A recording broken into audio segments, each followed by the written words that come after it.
মধ্যপ্রাচ্য সংঘাতের প্রেক্ষাপটে চীনের কাছে জ্বালানির সহযোগিতা চেয়েছে বাংলাদেশ। এ বিষয়ে আলোচনা চলছে বলে জানিয়েছেন ঢাকায় নিযুক্ত চীনের রাষ্ট্রদূত ইয়া ওয়েন। সকালে সচিবালয়ে অর্থমন্ত্রী আমির খসরু মাহমুদ চৌধুরীর সঙ্গে বৈঠক শেষে তিনি জানান, নতুন সরকারের অগ্রাধিকারভুক্ত কয়েকটি প্রকল্প নিয়েও আলোচনা হয়েছে।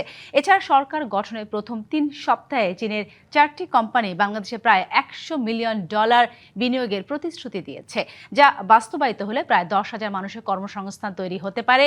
এছাড়া তিস্তা প্রকল্প চীনের অগ্রাধিকারের মধ্যে রয়েছে বলেও জানান তিনি।